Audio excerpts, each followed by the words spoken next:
Hello, Tony Trungone, Superintendent, Millville Public Schools, here to provide another update regarding the opening of schools in September. So we're going to address facilities, transportation, and food services. But I'd like to start off with answering some questions that have been asked via Facebook. And the first one is, will the Child Family Center be open in September? And the answer is yes, we hope it's going to be open like all of our schools.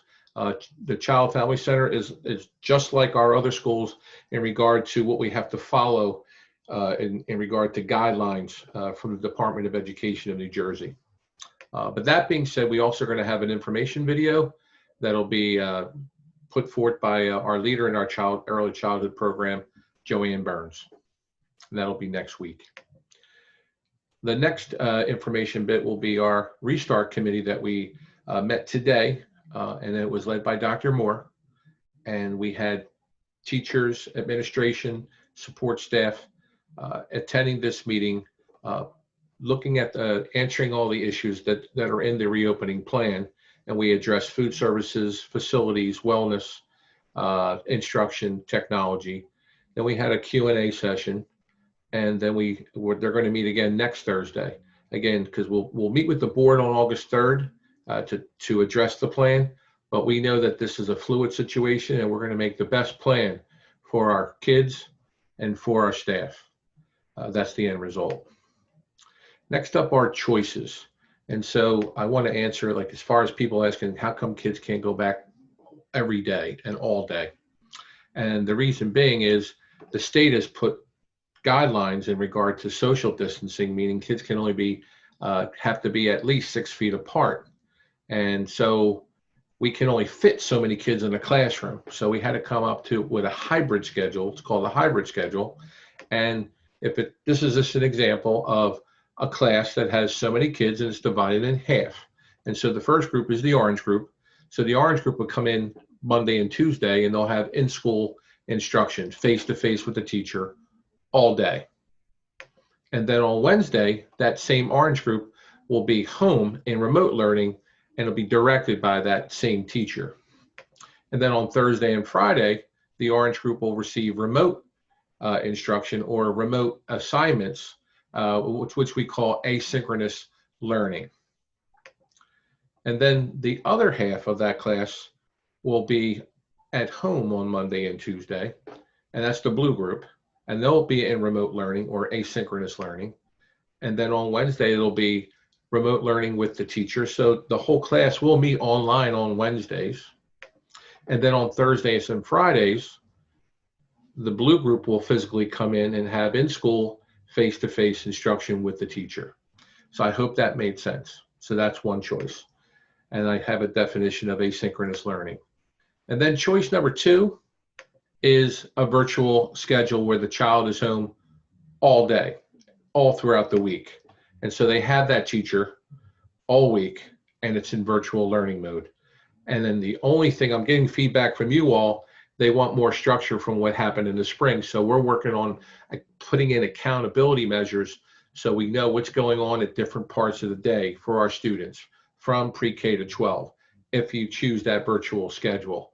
So we'll have teachers that'll be teaching in a virtual learning, and it's not going to be the same teacher that's in the hybrid schedule. It can't be both. It's a separate teacher that will be teaching virtually. And again, there's going to be more structure and more accountability measures put into that particular learning model. Next up is the one-to-one laptop initiative. So our goal is to get every student their own device to take home with them. And we're going to start at the high school and work our way right to the preschool. And there will be further communication on how we're going to deploy the devices for August, right before school starts. Because we know that the kids need the devices. And then also we're addressing connectivity issues for kids at home that don't have internet access. So there'll be future communication in regard to having internet access at home. And finally, the main event, I'll have our business administrator, Rich Davidson, talk about facilities, transportation, and food services. Rich, take it away. Hello and welcome to the Millville Public Schools Return to School update for facilities, transportation, and food service. I'm Richard Davidson. I'm the Business Administrator for Millville Public Schools. The purpose of today's presentation is to provide information for parents, families, and students to be able to make an informed decision on the Millville Public Schools program that they will be selecting for the fall. This information is based on the Millville Public Schools reopening plan as of July 29th. This information is subject to change. It includes updates from the July 20th live stream. It also includes some new information. And if you go through the video and like to revisit the section, there will be a PowerPoint that will be posted on our website. Our first area today will be facilities. We have 3 questions for facilities that were addressed in the July 20th live stream. The first question was the New Jersey DOE road back plan requires schools to have procedures regarding cleaning schedules and how buildings will be disinfected. Mr. Cruzan addressed this topic. His answer has not changed from the July 20th live stream. We have changed our normal disinfectants to disinfectants that are approved by the EPA for use on COVID-19. We will have custodians on staff during the day that are assigned to disinfect frequently touched areas. And during our normal nighttime cleaning, we will only be using disinfectants that are approved by the EPA for COVID.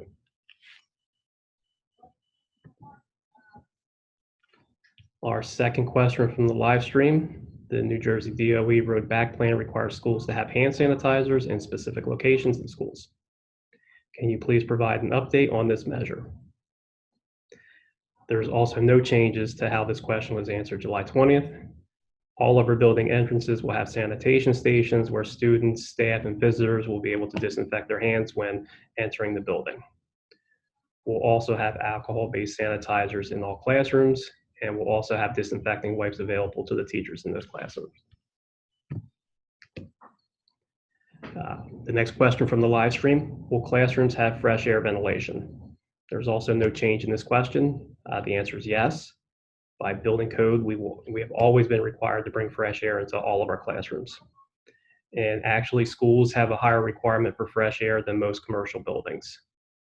We do have some older buildings that have window type air conditioners. We also have unit ventilators that are in those classrooms that bring in fresh air. And we also have exhaust fans that bring in fresh air as well.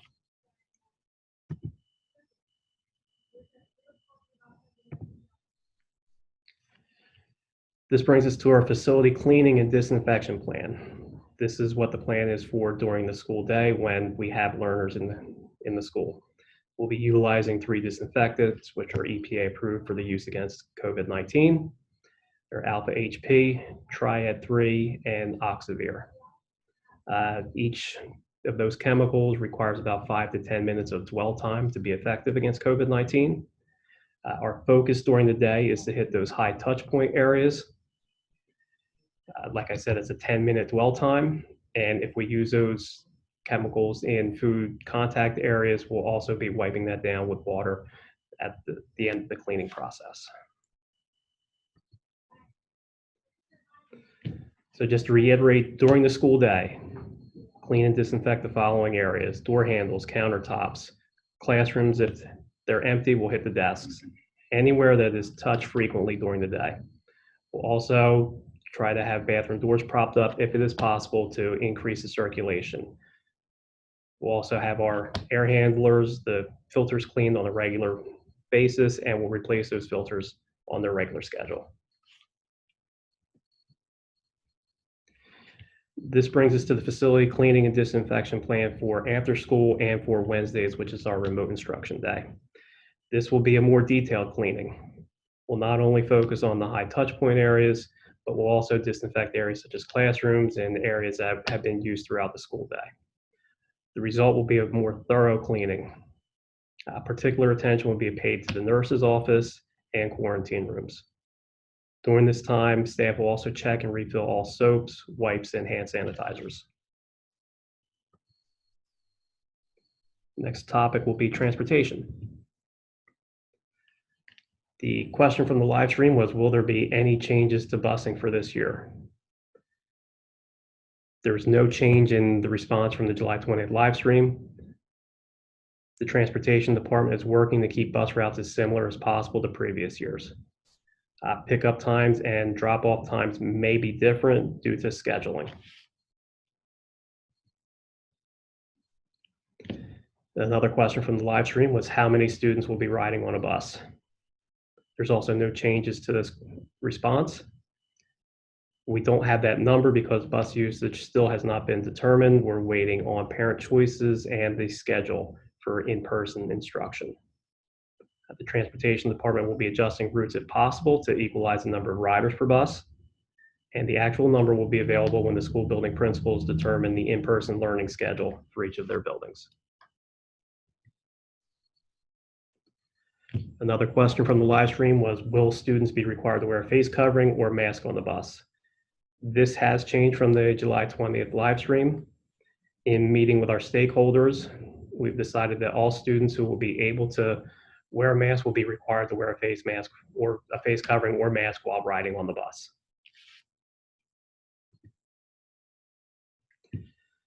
Bus ridership numbers. There was a survey that was sent out to parents regarding their intentions for the upcoming year. According to that survey, it was split 33% of the students would be on remote instruction. That would leave 33% following the orange schedule and 33% following the blue schedule.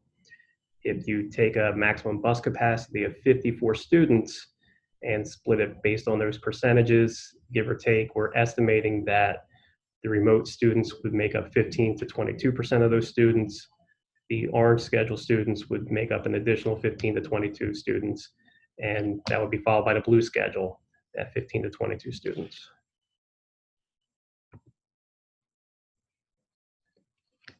Some additional information. Parents may also choose to waive transportation service. That would further reduce the ridership. The district is attempting to maintain a maximum of 22 students per route for each day.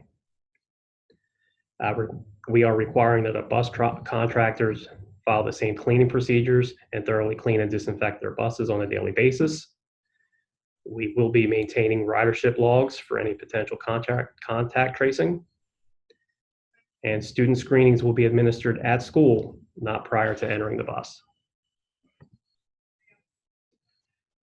This brings us to our last section, food service. A question from the live stream was, what will breakfast and lunch look like this year? There have been no changes to this response. The district will be operating a modified food service program.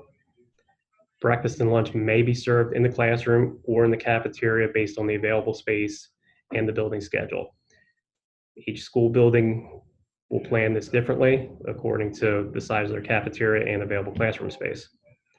The food service department will also be eliminating family style and buffet serving options, and they'll be incorporating more pre-plated and pre-packaged options. Another question from the live stream was, if my child is home for remote instruction, will breakfast and lunch still be available? There's also no changes to this response. Meals will be available for all students for each school day. We're currently exploring a number of options on how to deliver meals to remote learners. Some of those options include sending additional meals home with orange and blue students, offering meal pickup during the school day, and offering meal pickup after school or in the evening. Cafeteria operations, we're equipping our food service staff with the same supplies and materials as the facility staff. They will also follow the same cleaning procedures as the facility staff. If a school opts to use our cafeteria for meal service, the students will be seated according to the CDC social distancing guidelines. Lunches will also be scheduled to allow adequate time for sanitizing and disinfecting between lunch periods. We're anticipating that'll be 15 to 20 minutes between lunch periods. Some additional information, students may always bring their own lunch if they so choose, and meal times may vary due to scheduling. Also, per the New Jersey Department of Agriculture, remote meals will be available, but they will require more record keeping for September. Each remote meal must be associated with an identified student. If you are receiving remote meals for the fall, please take the adequate amount of time that you will need for the additional record keeping when picking up meals. And that concludes the program. Thank you. This information will be available on our district website. on our district Facebook page, and also we'll send it out via text and also email. Thank you.